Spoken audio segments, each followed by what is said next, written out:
제가 아멘에 대해서 여러분들에게 이야기하고 말씀 속으로 들어가려고 합니다.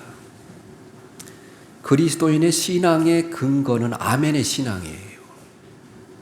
믿음의 사람은 말씀 위에 자기 집, 곧 자기 정체성을 세워가는 사람입니다. 우리 마음의 말씀으로 주님의 보혈로 반죽하여 든든한 집을 지어가는 거예요. 그러므로 우리는 하나님의 말씀을 받을 때 아멘의 신앙으로 받아야 됩니다. 에스라가 하나님의 율법책을 펼 때 백성들은 하나님의 말씀에 대한 경외하는 마음으로 모두 일어섰고, 광대하신 하나님의 말씀을 선포하고 여호와를 송축할 때 백성들은 몸을 굽혀 얼굴을 땅에 대고 아멘, 아멘으로 화답하며 여호와를 경배했습니다. 이 아멘은 부사로서 확실히 분명하게 라는 뜻을 갖고 있고, 형용사로는 확고한, 견고한 뜻을 갖고 있습니다. 우리가 예배 중에 설교의 말씀을 들으면서 설교의 말씀이 그대로 이루어지기를 원합니다 라는 뜻으로 아멘으로 화답하는 것입니다. 기도를 드릴 때는 하나님께서 원하시는 뜻대로 이루어지기를 원합니다 하며 확신을 가지고 아멘으로 우리가 화답하는 것입니다. 또 아멘은 이 하나님의 말씀을 받을 때 어떤 일이 있어도 그 말씀을 반드시 굳게 믿고 지키겠다는 언약이요 다짐인 것입니다. 그래서 우리 주님을 요한계시록에서 소개할 때 이렇게 말해요. 요한계시록이 소아시아 7교회에 편지를 하는데 그 7교회 중에서 유일하게 한마디도 칭찬을 받지 못했던 교회가 라오디아 교회예요. 이 라오디아 교회에 편지하면서 사도 요한은 이렇게 말합니다. 우리 주님을 아멘이시요 참되고 충성된 증인이시요 하나님의 창조의 근본이시니가 가라사대라고 우리 주님을 소개해요. 예수님은 말씀하시고 그 약속한 것을 절대로 변치 않고 반드시 지키시는 분이시라는 뜻이에요. 그래서 아멘입니다. 예수님의 이름이 아멘이라는 거예요. 아멘은 자기 말과 약속을 철저히 지켜 그 말과 약속을 절대로 변치 않는 참되고 충성된 사람을 가리키기도 해요. 그래서 성경의 마지막 말씀은 내가 진실로 속히 오리라 하시거늘, 그러니까 아멘 주여 오시옵소서. 주 예수의 은혜가 모든 자에게 있을지어다 아멘 하고 요한계시록이 끝나지 않습니다. 그래서 이 아멘은 예수님의 축복이요 또한 우리가 그 예수님의 말씀에 화답하는 또 말이기도 합니다. 믿음의 사람은 이 아멘이신 예수님을 믿으며 아멘이신 예수님의 복음을 아멘으로 받아들이며 아멘이신 예수님과 함께 아멘의 사람이 되어 아멘의 신앙으로 사는 사람이에요. 이 아멘의 주 예수님이 우리의 모두와 함께하여 이 시간 말씀을 선포할 때 아멘으로 말씀을 받을 때마다 주님이 약속하신 축복의 말씀이 여러분들에게 그대로 임하기를 예수님의 이름으로 축원합니다. 오늘 본문은 이 모세가 전한 하나님의 말씀을 받아들이지 않는 바로의 완악함으로 인해서 하나님이 선언하셨던 재앙이 시작되고 있습니다. 우리가 출애굽기 5장에서 모세가 바로를 처음 대면하는 장면에서 내 백성을 보내라. 나는 여호와를 모른다. 이스라엘 백성을 보내지 않겠노라고 바로가 대답한 것에 대해서, 그러니까 하나님께서 여러 가지 기적을 통해서 나는 상천하지 홀로 살아계신 하나님이심을 바로에게 알게 하리라. 이 하나님의 선언을 통해서 오늘 7장의 첫 번째 기적이 일어나는 거예요. 우리가 하나님의 사역을 하도록 부르심을 받은 모세뿐만 아니라 우리는 하나님의 일꾼으로 다 부르심을 받은 사람들에게 오늘 우리가 하나님을 일을 할 때 가장 중요한 것들이 무엇인지를 가르치는 거예요. 그것이 뭐냐면 하나님의 일을 감당하는 데 가장 중요한 두 가지가 있다면 하나님의 능력과 하나님의 말씀입니다. 하나님께서 이 모세에게 이 두 가지를 다 주십니다. 하나님이 모세를 부르시고 소명의 자리로 가라고 계속 촉구하지만 모세가 어떻게 응답했습니까? 할 수 없습니다. 나는 못합니다. 나는 능력이 없습니다. 나는 입이 둔한 사람입니다. 몇 번이나 그랬을까요? 입이 둔한 사람이란 말이 3번 이상 나와요. 출애굽기 4장 15절에 나오고 출애굽기 6장 12절에 나오고 출애굽기 6장 마지막 절에 또 나와요. 그래서 여러분 오늘 이 7장의 말은 이 모세의 이 마지막 말에 대한 6장 30절에 대한 하나님의 말씀이에요. 여러분 6장 30절에 29절 30절에 보면 여호와께서 모세에게 말씀하여 이르시되 나는 여호와라 내가 내게 이르는 바를 너는 애굽 왕 바로에게 다 말하라. 모세가 여호와 앞에서 아뢰되 나는 입이 둔한 자요니 바로가 어찌 나의 말을 들으리까. 그렇게 말해요. 입이 둔한다는 말, 그래서 내가 할 수 없다는 말을 여러분 모세가 여러 번 이야기해요. 그런데 우리 주님이 우리 하나님이 1절에서 하나님께서 어떻게 말씀하십니까? 여러분 1절 말씀 굉장히 중요한 말씀. 여호와께서 모세에게 이르시되 볼지어다 내가 너를 바로에게 신같이 되게 하셨음즉 이렇게 말해요. 여러분 애굽 왕 바로는 만물을 다스리는 태양신의 아들이에요. 그런데 그 태양신의 아들 앞에서 하나님께서 모세 네가 바로 앞에서 하나님과 같이 되리라 이렇게 말해요. 엄청난 선언이에요. 하나님 앞에서 모세가 신이라는 말은 아니지만 바로에게서는 마치 신과 같은 존재가 되게 하겠다 그렇게 말하는 거예요. 바로가 너를 쳐다볼 때 평범한 인간이 아니라 하나님을 쳐다보는 것처럼 보게 하겠다. 여러분 이 얼마나 하나님께서 지금 모세가 할 수 없습니다. 나는 입이 둔한 사람입니다. 계속해서 나는 못합니다. 그렇게 말하는데 하나님의 응답이 뭐예요? 내가 너를 바로 앞에서 신같이 되게 하리라. 그렇게 말합니다. 하나님의 엄청난 격려이고 엄청난 말씀이 엄청난 선언이에요. 그런데 여러분 모세뿐만 아니라 하나님의 일을 감당하는 사람들에게 하나님이 이런 엄청난 가능성을 우리에게 부여하십니다. 모세에게만 그렇게 말씀하실까요? 우리에게도 똑같이 말씀하시는 거예요. 우리 한번 두 구절 찾아보겠습니다. 시편 82편 6절 7절 또 우리 주님이 말씀하신 요한복음 10장 35절 36절 말씀입니다. 먼저 여러분 시편 82편 6절 7절 말씀 올려주세요. 같이 읽겠습니다. 시작. 내가 말하기를 너희는 신들이며 다 지존자의 아들들이라 하였으나 너희는 범인같이 죽으며 고관의 하나처럼 넘어지리라. 그렇게 말해요. 또 요한복음 10장 35절 36절 말씀 또 읽겠습니다. 시작. 성경은 패하지 못하나니 하나님의 말씀을 받은 사람들을 신이라 하셨거든. 하물며 하나님께서 거룩하게 하사 세상에 보내신 자가 나는 하나님 아들이라 하는 것으로 너희가 어찌 신성 모독이라 하느냐. 그렇게 말해요.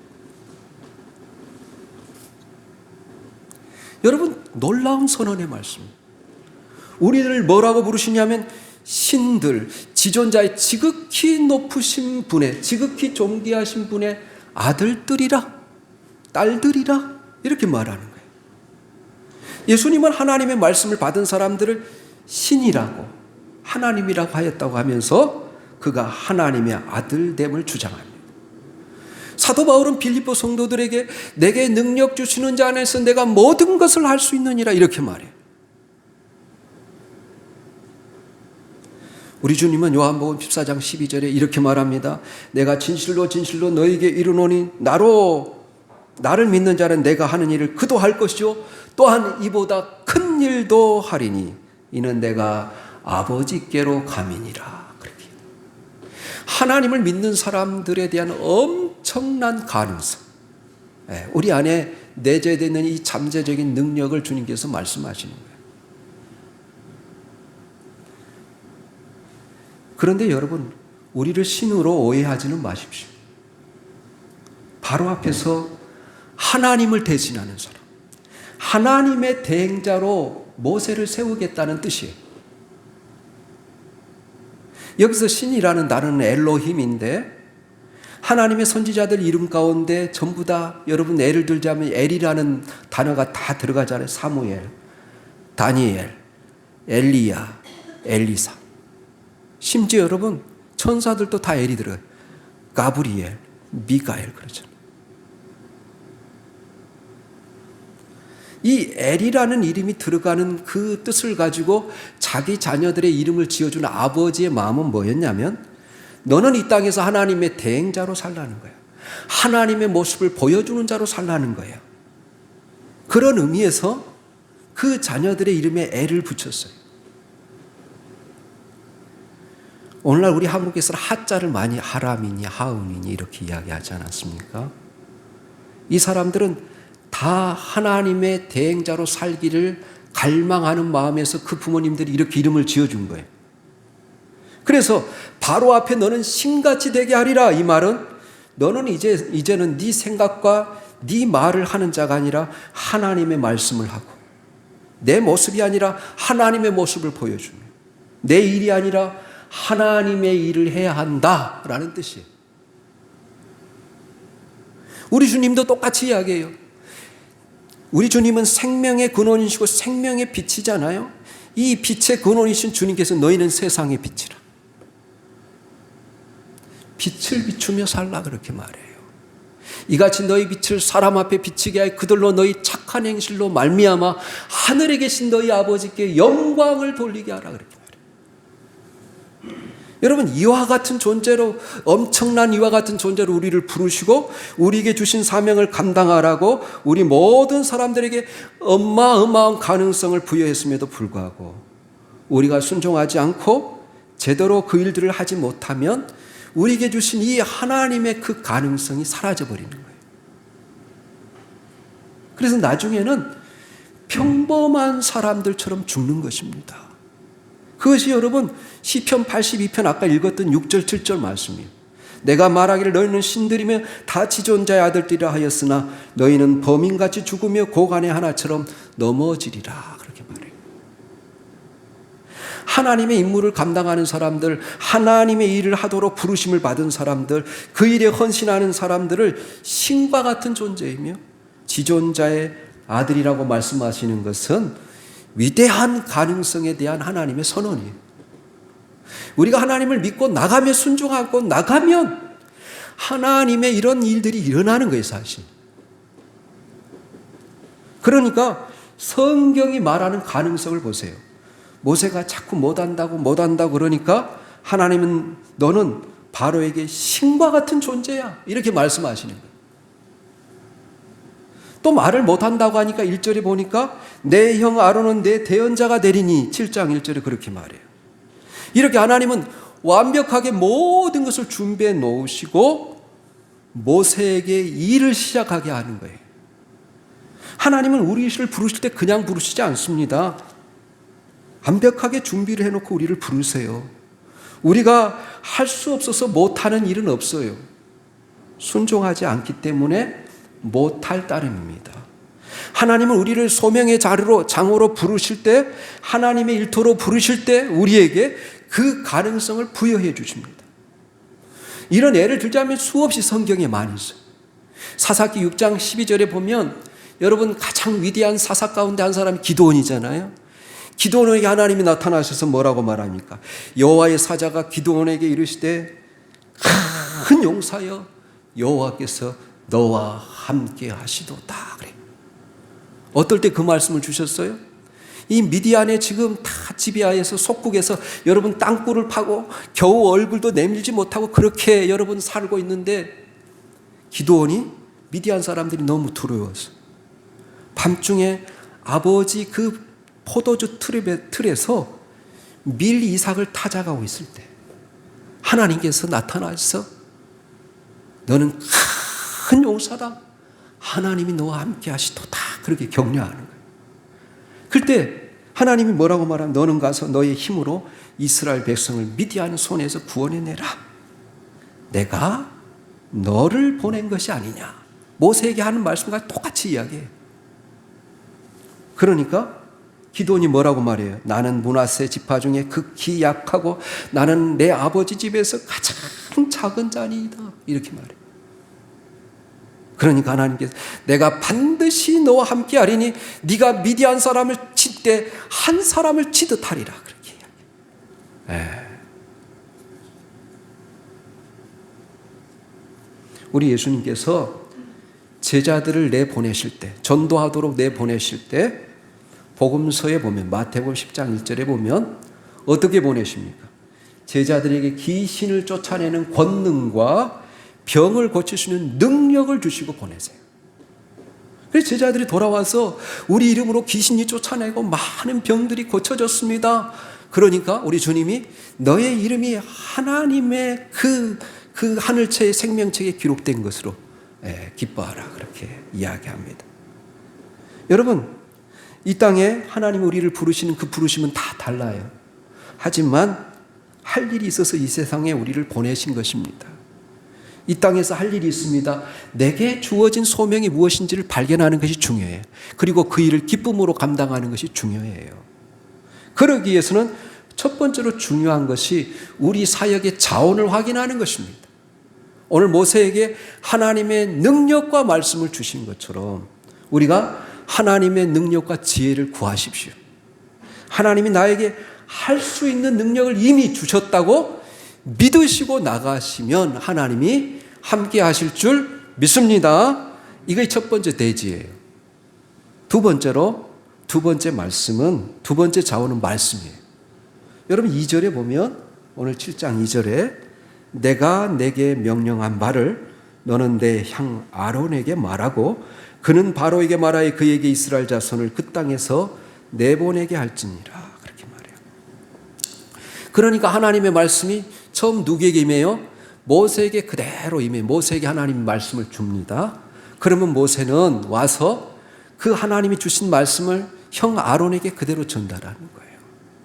그러면 형 아론은 모세가 그에게 준 말씀을 잘 논리 있게 조리 있게, 그가 여러분 이 애굽의 속박 가운데 있었기 때문에 이집트 말을 잘 할 수 있었던 것 같아요. 그래서 이 아론이 모세에게 받은 말씀을 그대로 전달하는 거예요. 하나님의 말씀을 증거하는 것입니다. 그 말씀을 실현하는 것입니다. 우리 성도들의 모든 사역의 본질은 뭐냐면 우리의 삶을 통해서 하나님의 말씀을 성취하는 삶을 사는 거예요. 이것은 누구에게나 주어지는, 성도들에게 궁극적으로 해야 될 가장 중요한 일이에요. 그런 의미에서 세속적인 사람들과 하나님의 백성들의 차이가 있는 거예요. 세속적인 사람들은 그들의 인생의 야망을 위해서 일할 것입니다. 그러나 하나님의 백성인 우리는 무엇을 위해서 살아야 합니까? 하나님의 말씀을 이루는 삶을 살아야 돼요.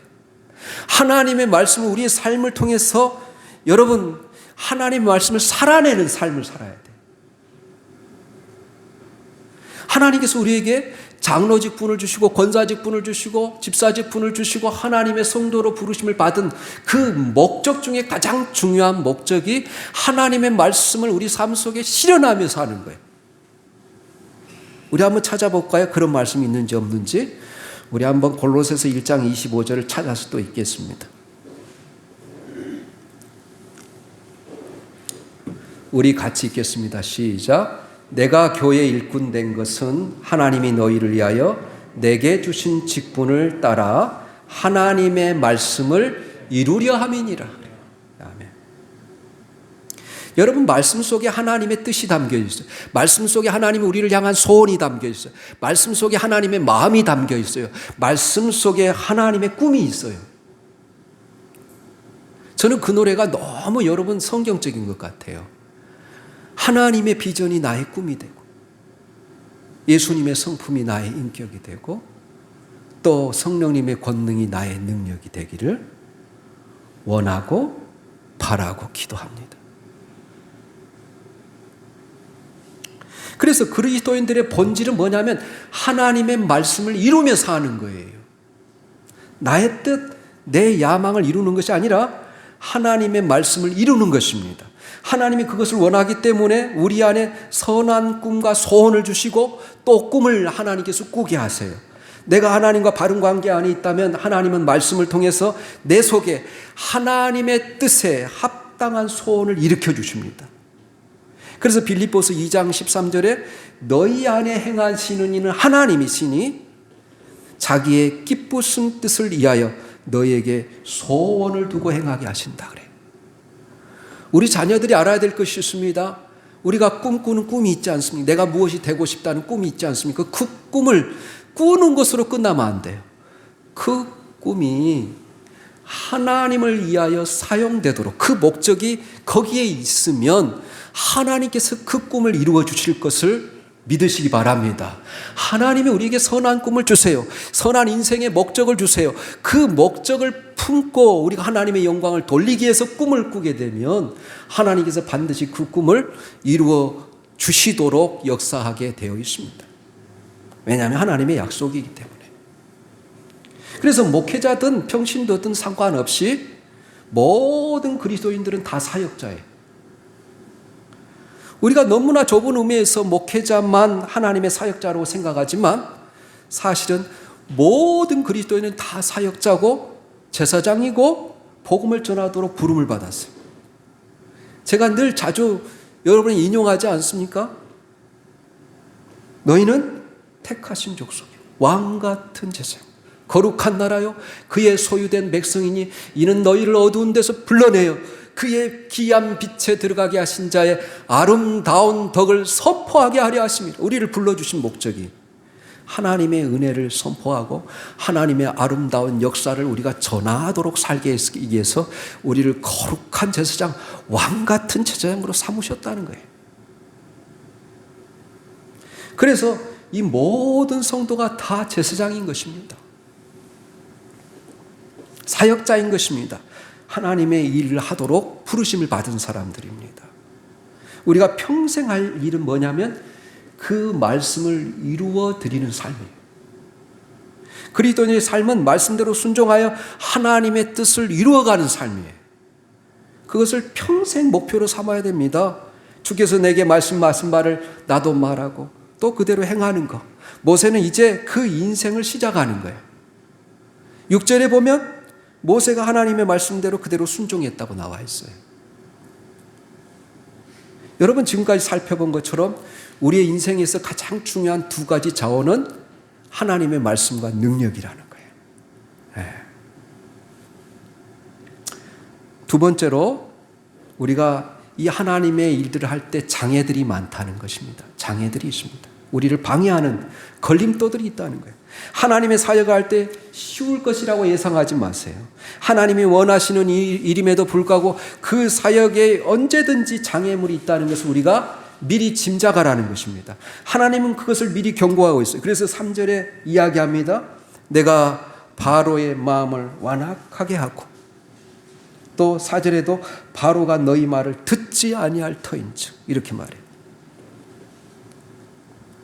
이 바로의 마음을 하나님이 완악하게 했다는 이 표현을 우리가 해석할 때 조심할 필요가 있습니다. 이 말씀을 이해하는데 중요한 원칙이 하나 있습니다. 그것은 바로 바로가 스스로 마음을 완악하게 했기 때문에 하나님이 그대로 버려두신 결과로 바로가 더 강팍해지는 것입니다. 이것이 이런 말씀을 이해하는 중요한 해석학적인 원칙입니다. 이 바로의 마음이 완악해졌다는 뜻은 여러분 히브리어로 카샤인데 오직 자신만의 주장을 절대적으로 생각하는 사람. 이게 완악한 사람이에요. 자기 고집, 자기 생각만이 절대적으로 다른 사람의 생각을 받아들이지 않고 자기 고집대로 행하는 사람은 완악하다 그러는 거예요. 여러분 이 해석의 원칙을 우리 한번 로마서 1장 28절을 또 찾아서 올려주시면 띄워주시면 또 읽겠습니다. 로마서 1장 28절 말씀입니다. 우리 같이 읽겠습니다. 시작.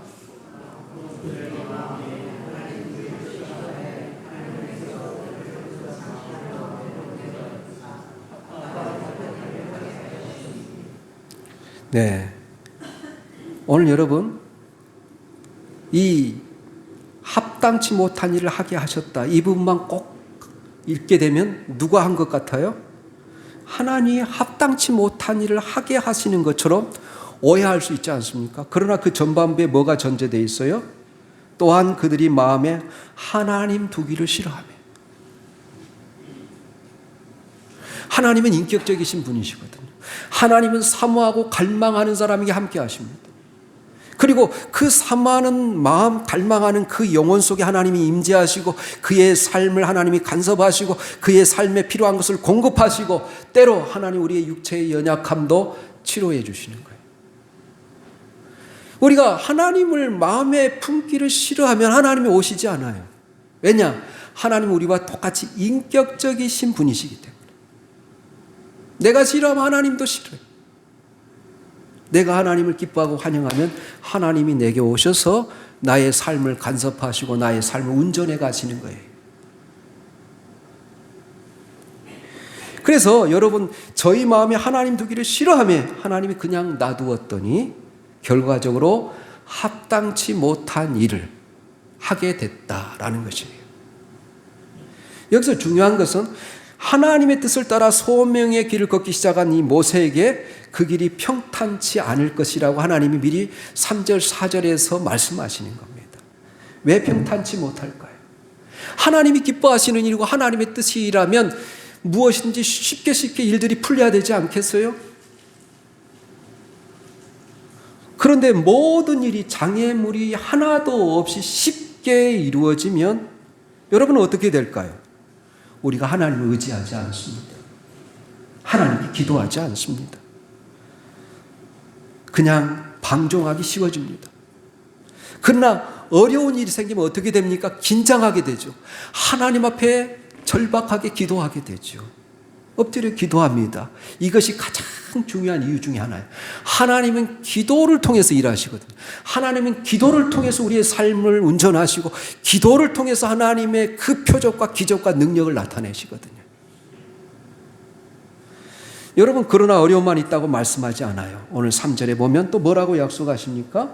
하나님께서 바로의 마음을 완악하게 내 표징과 내 이적을 애굽 땅에서 많이 행할 것이다. 이렇게 말해요. 네가 내 말을 믿고 가게 되면 내가 너에게 표적과 이적, 기적을 보여주시겠다. 많은 기적을 보여주시겠다. 그래서 14절 이하부터 이제 여러분 바로와 영적인 대결, 여러분 첫 번째 재앙이 시작되지 않습니까? 작은 재앙부터 큰 재앙으로 발전해 나가는데 이것이 출애굽기 11장까지 내용이에요. 출애굽기 11장까지 마지막 11장의 10가지 재앙의 마지막 장자를 죽이는, 바로 왕의 아들을 죽이는 그러한 이 죽음까지. 여러분, 이 기적이 제가 7장부터 11장까지는 한 번 설교할까 생각하고 있어요. 계속 똑같은 일이 반복되고 있습니다. 근데 여러분, 공통된 점들을 제가 발견해서 그것을 여러분들이 선포하겠습니다. 그럴수록 여러분, 재앙이 시작될수록 하나님의 능력이 더 강력하게, 더 크게, 더 놀랍게 나타나는 거예요. 그래서 우리가 삶의 난관이 있을수록 어려운 문제가 복잡할수록 우리를 도우시는 하나님의 그 손길이 더 큰 능력으로 역사한다는 사실을 믿으시기를 예수님의 이름으로 응원합니다. 놀랍게도 이 애굽의 마술사들도 오늘 똑같은 기적을 해요. 놀랍지 않아요? 오늘 나타난 현상은 그 결과는 똑같았어요. 고대 애굽의 문서들을 읽어보면 그 당시 이집트의 술사들, 마술을 부리는 술사들의 그 술사들이 대단했습니다. 이 뱀 같은 것에 마술사들이 딱 체면을 걸면 딱 서버립니다, 뱀이. 여러분, 뱀이 딱 서면 어떻게 보일까요? 지팡이 같은 것이죠. 그러다가 체면을 풀면 다시 뱀이 되는 것입니다. 아마도 그런 술법을 사용했을 가능성이 많다고 학자들은 주장합니다. 여러분, 그러나 이 현상은 다 여러분 그들이 뱀을 만들었지만 모세의 기적과 애굽의 마술사들의 기적의 큰 차이점이 어디에 있는지 여러분 아세요? 이 기적을 행하는 사람의 마음에 달려있어요. 모세는 어떤 마음으로 기적을 행했을까요? 하나님을 나타내기 위해서, 철저히 하나님을 드러내기 위해서 기적을 행합니다.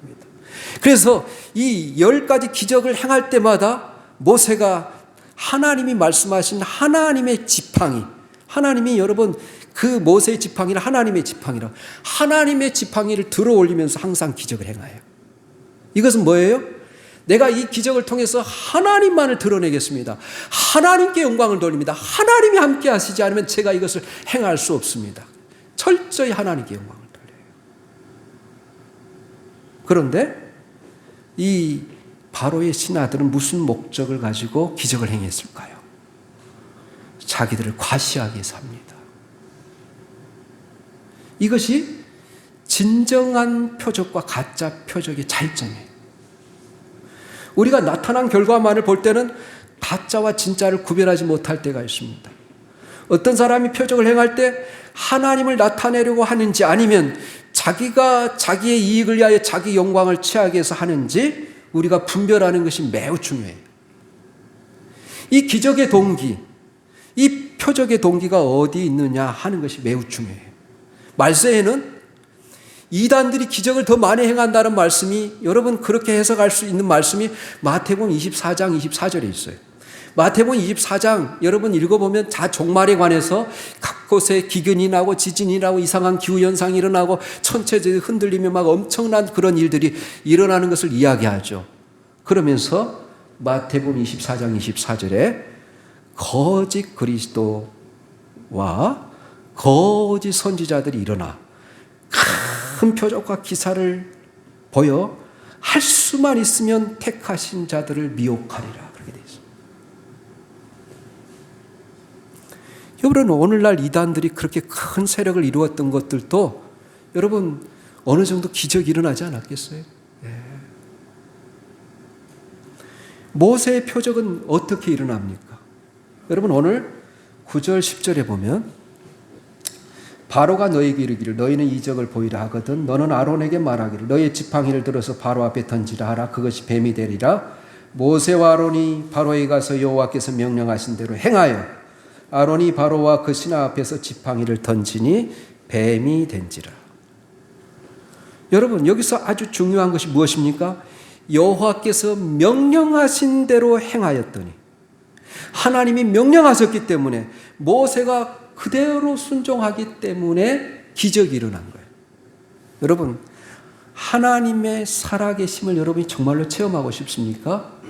하나님의 말씀에 순종하면 이런 일들이 일어난다는 거예요. 우리가 수없이 말씀을 듣지만 하나님의 말씀을 잊어버리고 하나님의 말씀이 분명히 이러한 뜻이 있음에도 불구하고 그 뜻을 생활에 옮기려고 하는 습관이 되지 않아요. 거룩한 습관이 되지 않아요. 기도하지 않고 살아가잖아요.